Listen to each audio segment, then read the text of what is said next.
একজন এমপি আর মন্ত্রী পাওয়া যাবে না যিনি কিয়ামতের ময়দানে আল্লাহর আরশের নিচে ছায়া পাবে।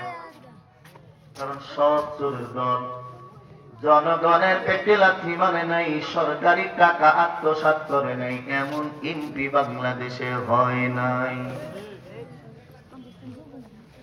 কোরআনের শাসন যদি থাকতো সব এমপির হাতের কবজি কাটা যাইত।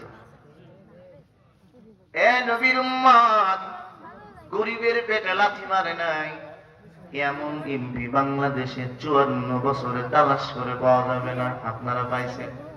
হ্যাঁ, যদি থাকতো তাহলে এই সিট নিয়ে আর গুদি নিয়ে চেয়ার নিয়ে কারাকারি করা লাগতো না।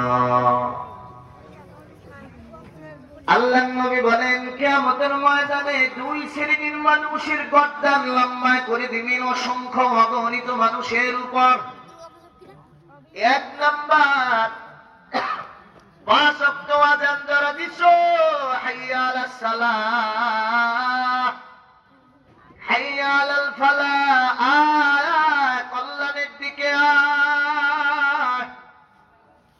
এই আযান যারা দিছো কিয়ামতের ময়দানে আল্লাহ তাআলা তার গর্দান লম্বা করে দিবেন। মানুষগুলো তাকায় দেখবেন ইনি মসজিদে মুয়াজ্জিনি করত। 2 নম্বরে নবী বলেন একজন ন্যায়পরায়ণ শাসক, ইনসাফগার বাদশা, যিনি কারো প্রতি কোনো জুলুম করে নাই, এই ন্যায়পরায়ণ শাসকের গর্দান আল্লাহ তাআলা অসংখ্য অগণিত মানুষ যারা হাসরের ময়দানে আল্লাহর আদালতে উপস্থিত হবে, সবার মাথার উপরে তার মাথা গর্দান আল্লাহ তাআলা উঁচু করে দিবে।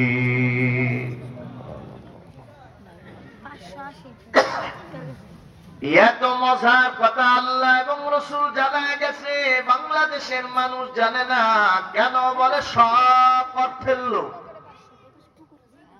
2 নম্বরে আল্লাহ তাআলা আদেশ করছেন ওয়াল ইহসান, এ বান্দা ইহসান করো।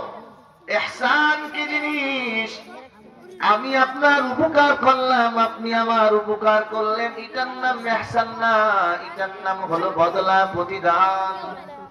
ইহসান বলা হয় বিনা চাওয়ায় আপনি আমার উপকার করছেন কিন্তু আমি আপনার উপকার করি নাই, এটার নাম হলো ইহসান।